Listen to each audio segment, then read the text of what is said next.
Por gentileza, abra sua Bíblia em Lucas 10, 19. Você que trouxe a sua Bíblia, abra a sua Bíblia, mas eu creio que será passada aqui no telão. Lucas 10, 19. Eu aprendi essa frase e eu já está virando corriqueira minha. Enquanto você abre a sua Bíblia, abra também seu coração para ouvir Deus falar. Diz a palavra do Senhor: eis que eu vos dou poder para pisar em serpentes e escorpiões e sobre todo o poder do inimigo, e nada, de forma alguma, vos fará dano. Mas não vos alegreis por isso, de que os espíritos se sujeitam a vós, mas alegrai-vos antes, porque o vosso nome está escrito nos céus. Amém? Meus queridos, quando me foi direcionado esse convite, fiquei bastante alegre, de estar ministrando nesta casa, e em conversa com o Senhor eu pedi a Ele uma orientação para o que ministrar. Eu sei que vocês estão no foco aqui nas quintas-feiras de cura, milagres, restauração, mas o Senhor, Ele ministrou ao meu coração esta palavra. A palavra do Senhor através do evangelista Lucas, e esse eu gosto muito de ministrar. Dentre os 4 evangelistas, esse eu gosto de ministrar, por quê? Porque assim como você se assenta nessa noite para ouvir o Senhor falar através da sua palavra, Lucas sentou-se para ouvir falar desse Jesus.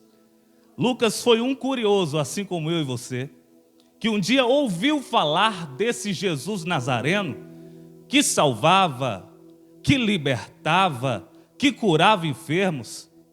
E ele, pelos seus estudos, na sua medicina, ele não conseguia justificativa plausível para explicar como um cego de nascença retornava a ver, como um surdo retornava a ouvir, ou como um morto retornava à vida.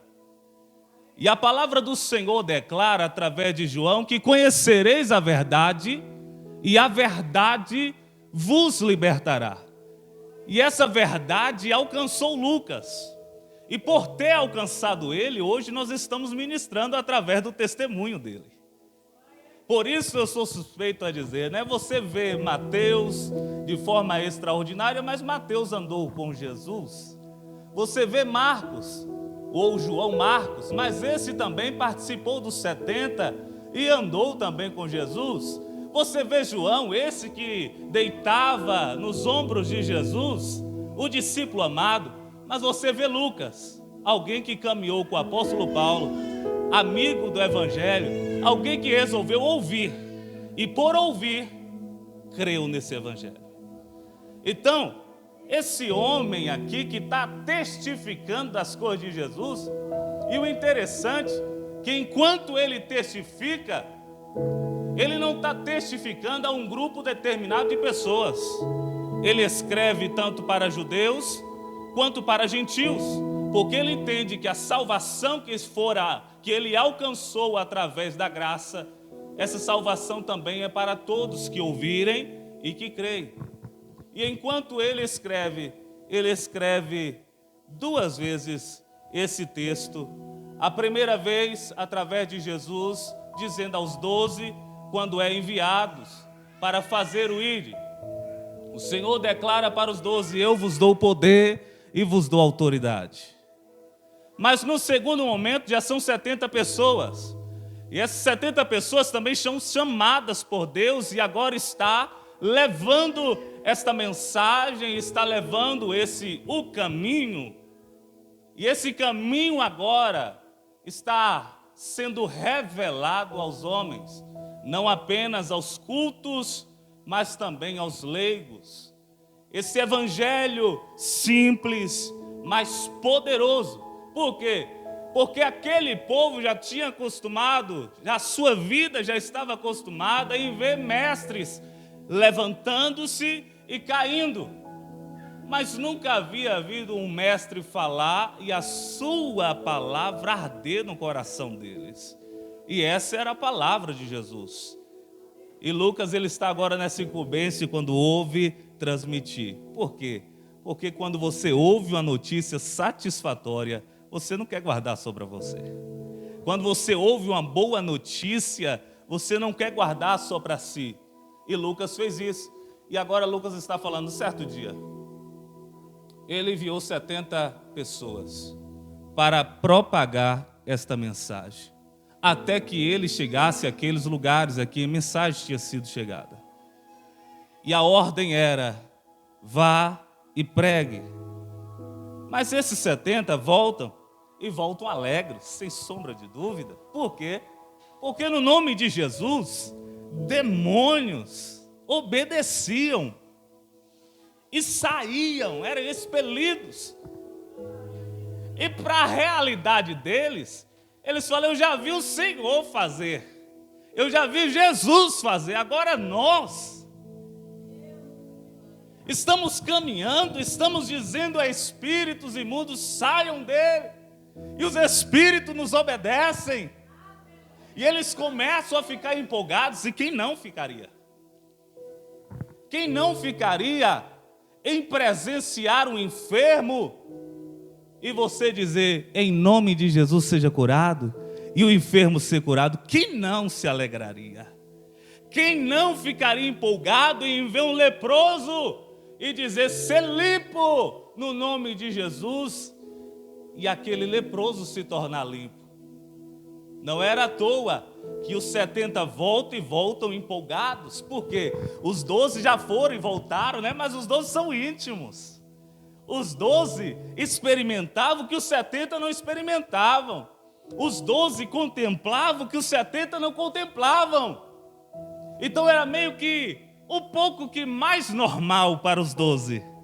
Mas os 70 eles vêm alegres, pulando e falando, Jesus, em teu nome, não apenas as enfermidades curamos, mas os demônios também saíam. Parece que a resposta, parece que Jesus, quando ouve essa fala, não se alegra. Não, pelo contrário, Jesus se alegra. Mas Jesus se preocupa com uma coisa. Não se esqueça que a glória não é de vocês. Não é vocês que fazem. Não é porque vocês são bons. E aí Jesus conta o testemunho. Parece que quando eles vêm e falam, no teu nome fizemos isso, Jesus conta uma história nada a ver. Jesus fala, deixa eu falar algo para vocês. Eu vi Lúcifer cair do céu como uma estrela. Poxa, mas como assim, Jesus? Nada a ver o que nós estamos falando aqui que em teu nome nós curamos. E Jesus está falando, olha, cuidado, porque ele era um dos maiorais, ele era um ilustre, e por conta do seu orgulho, ele caiu. Então não permita que aquilo que foi dado a vocês, vocês esqueçam que foi emprestado a vocês, mas a glória e o louvor continua sendo do Pai. E aí Jesus, ele continua a declarar, e ele começa a declarar 3 poderes, e é isso que eu quero ministrar nessa noite, e eu peço que você fique bastante confortável, porque é algo que você já conhece, é algo que você já sabe, mas é para reafirmar a tua fé. A palavra do Senhor, através de Lucas, declara que Jesus diz, eu vos dou poder para pisar em serpentes e escorpiões. Esse é o primeiro poder e autoridade delegada por Deus sobre os seus, aqueles que invocam, aqueles que o têm como mestre. E Jesus, ele coloca 2 animaizinhos que você sabe quais são, serpentes e escorpiões. Escorpiões, eles normalmente têm 8 pés, 8 olhos, cauda e pronta para utilizá-la. E quando o Senhor Jesus ele utiliza desse animal, ele não utiliza por acaso, mas ele observa-se as características desse animal e percebe-se também que no campo espiritual não é diferente. Esse animal ele procura brechas, ele procura lugares um pouco escuros, ele procura lugares um pouco escondidos. E Jesus ele está agora não falando, estou dando autoridade para vocês para pisar em um animal. Jesus ele está falando assim, eu estou dando a vocês uma autoridade, porque o vosso inimigo, o falso leão, ele anda ao vosso derredor, bramindo como leão, buscando a quem possa tragar, como diz Pedro. O Senhor Jesus ele está falando, eu estou dando poder a vocês, para analisar de forma estratégica quais são as sutilezas do diabo para tentar paralisar vocês. Porque ele não vai aparecer de forma extraordinária em sua vida, não. Ele vai pelas brechas, pelos lugares que você dá menos atenção, pelas aquelas regiões escuras da tua alma, que muitas vezes são aqueles quartos fechados, as portas fechadas, de traumas, rancores, mágoas, que ficam lá escondidas. E falamos por muitas vezes, colocamos uma pedra e o tempo irá curar. E esse escorpião, ele tende a procurar essas pequenas brechas e de forma sorrateira tem derrubado muito crente. Mas um detalhe aqui é explícito. O Senhor ele não está falando, vocês serão derrubados. O Senhor ele está falando, eu estou dando poder para vocês vencer. Aí está a grande questão. Nós, como geração atual, temos vivido mais na nossa razão do que crer que Deus ainda age na onde os nossos olhos não contemplam. Temos vivido e visto apenas pela nossa visão carnal e começamos a entender que tudo que acontece na nossa vida, nós começamos a falar assim, não, isso é normal, não, isso aqui é normal, isso aqui é normal, e esses normais tendem a nos esfriar e a esquecer que o nosso Deus nos chamou para viver o sobrenatural.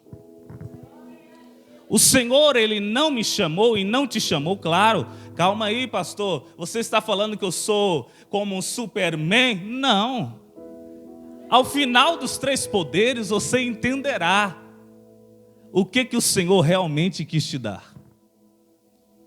Além dele lhe preservar, quando ele fala poder para pisar em serpentes e escorpiões, ele está falando, eu estou dando vocês a preservação no momento do perigo. Eu estou preservando vocês em meio ao embate com o vosso adversário. Porque se você for lutar pelas tuas forças, pela tua lógica, realmente não vai dar certo, pior, ainda vai piorar, né? É por isso que sabiamente Paulo escreveu à igreja de Éfeso declarando, revesti-vos de toda a armadura de Deus. Por que Paulo fala isso? Ele fala porque pela lógica humana somos derrotados. Porque pelas nossas próprias escolhas somos frustrados. Nosso casamento vai abaixo, nossa família vai abaixo, a nossa história vive uma história de rotinas e rotinas de fracasso. Mas quando entendemos que a glória é dele, tudo é dele, por meio dele, para ele são todas as coisas e somos dependentes dele, entendemos que em meio à guerra ele irá nos guardar, em meio à peleja ele irá nos guardar. Eu estou aqui fazendo algumas menções bíblicas e uma delas é Josafá. Josafá vê os seus inimigos na porta e ele faz como eu e você, sente medo. Mas o interessante é que o medo de Josafá o aproximou de Deus. Enquanto muitas vezes os nossos medos nos fazem ficar neutros e falar, é melhor nem mexer nisso aí. É melhor nem tocar nesse assunto. É melhor nem ajustar isso aí, porque não vai dar bom. E o Senhor, Ele está reafirmando a você nessa noite: eu já lhe dei poder. Poder para pisar em serpentes, ou seja, para ser preservado no momento de perigo. Ele lá irá te livrar dos homens maliciosos e astutos. É isso que eu estou ministrando através da palavra do Senhor ao teu coração. É por isso que o Senhor falando, eu estou te dando poder sobre serpentes e escorpiões, sobre as atitudes maléficas, sobre homens maliciosos, astutos, que procuram a derrota da igreja, do povo de Deus. E eu não estou falando aqui que você é perfeito, que você é santo, que você é melhor do que alguém. Eu estou falando aqui que você foi lavado, remido pelo sangue do Senhor Jesus Cristo, e sobre ti há uma autoridade para ser ministrada. E como o Senhor olhou para Pedro e declarou sobre essa fé: Pedro, edificarei a minha igreja e as portas do inferno não prevalecerão contra ela. É uma autoridade derramada sobre nossas vidas e que precisamos utilizá-las.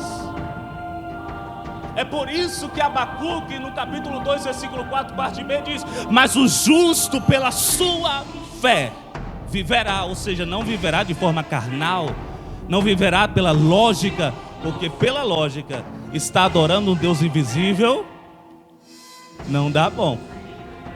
Isso é fé.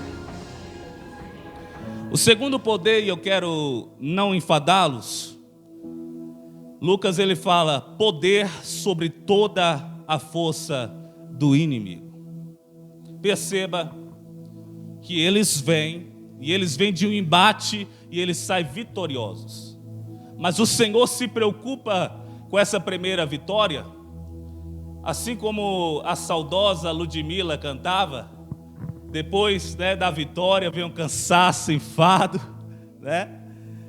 desânimo. Logo após uma vitória, o Senhor ele estava preocupado exatamente com isso, porque normalmente depois de vitórias achamos que as nossas vidas irão se estabilizar e nada de ruim irá acontecer. Logo relaxamos, deixamos de meditar, deixamos de buscar, deixamos de invocar o nome do Senhor e principalmente deixamos de adorá-lo.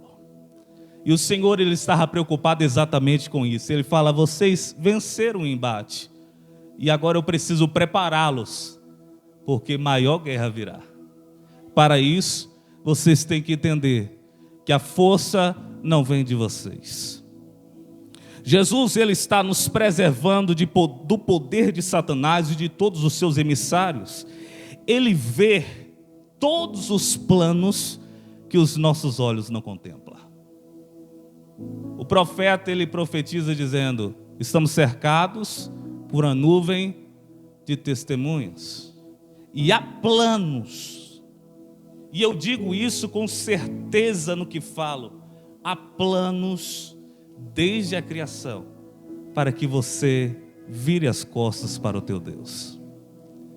Há planos desde a criação que o ser humano vire as costas para Deus.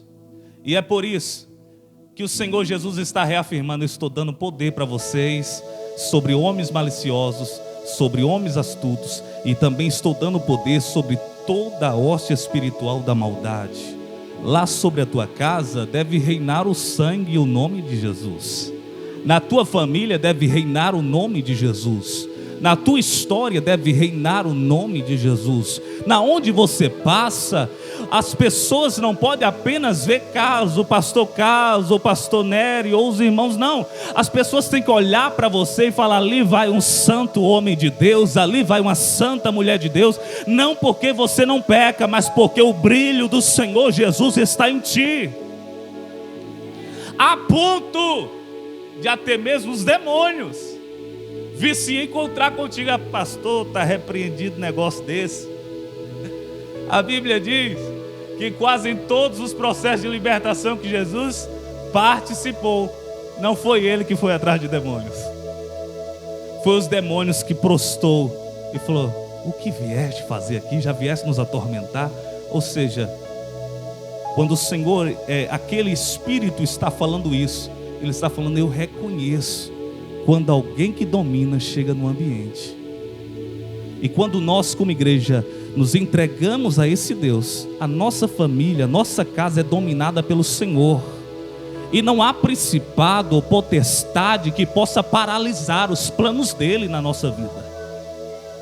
E aí, queridos, eu já entro no terceiro poder de forma bem resumida. O poder principal que o Senhor Ele traz para nós. Ele fala: eu não quero apenas que vocês curem. Eu não quero apenas que vocês expulsem demônios. Eu quero que vocês saibam que eu estou dando o maior e melhor poder para vocês. Eu estou dando o poder de serem feitos filhos de Deus. O maior poder da igreja não é expulsar demônios. O maior poder da igreja não é curar enfermos. O maior poder da igreja contra o inferno é dizer: eu fui adotado. Já não vivo mais eu, mas Ele vive em mim. Oh, aleluia! O maior poder que Deus pode oferecer à humanidade não é ela voar, não é ela atravessar a parede, não é ela ter olhos de raio laser.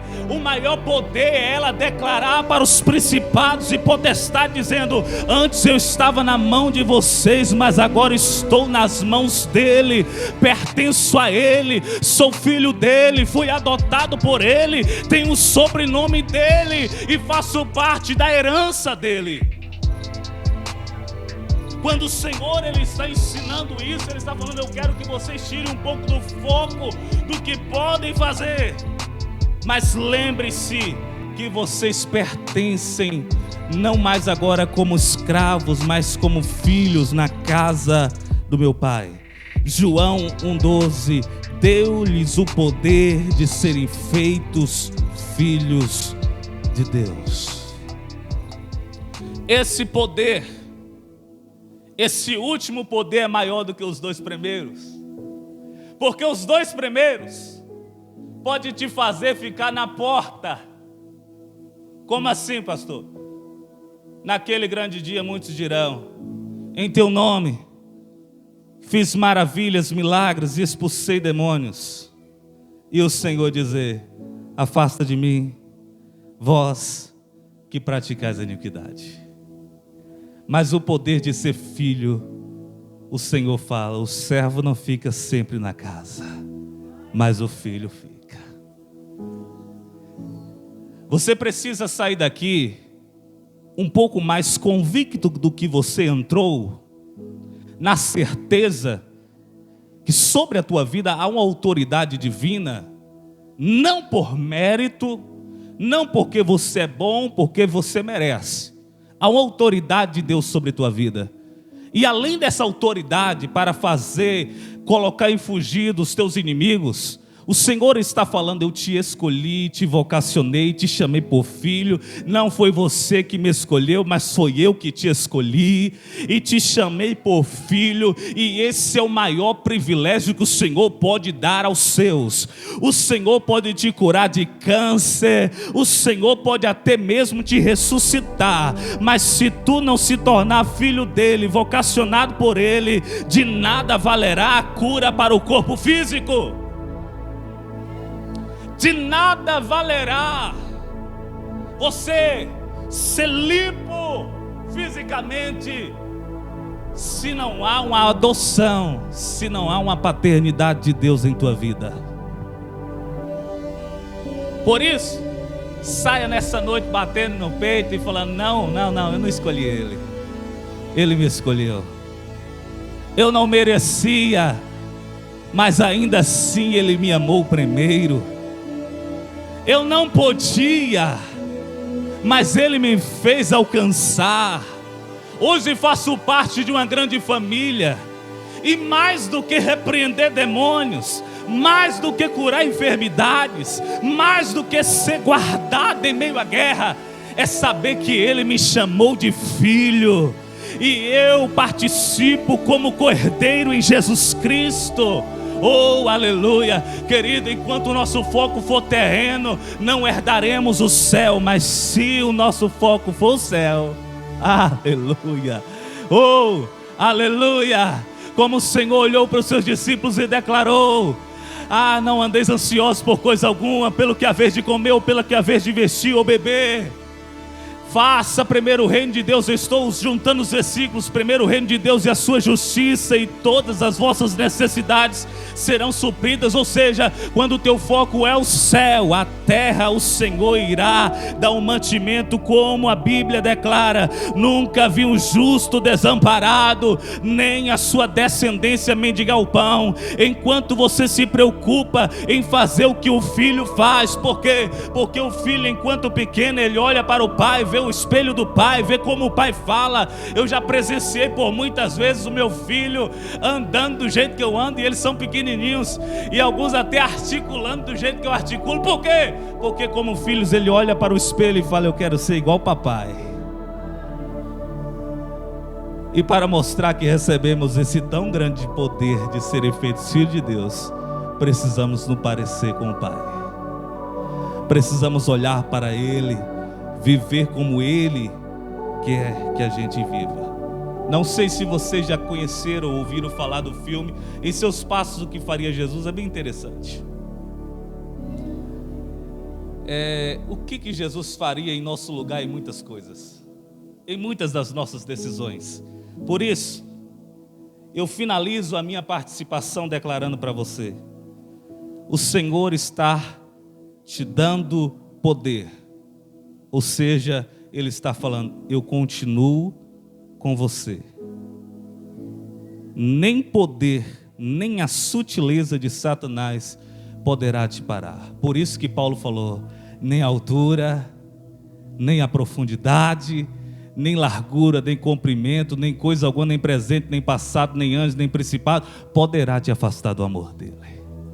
Ele te amou, Ele te comprou, Ele te escolheu, e maior poder Ele te entregou, de você ser adotado por Ele e ter o sobrenome dele. Você crê nisso? Deus abençoe a sua vida, Deus abençoe a sua casa, em nome de Jesus. Retorno a palavra a quem de direito.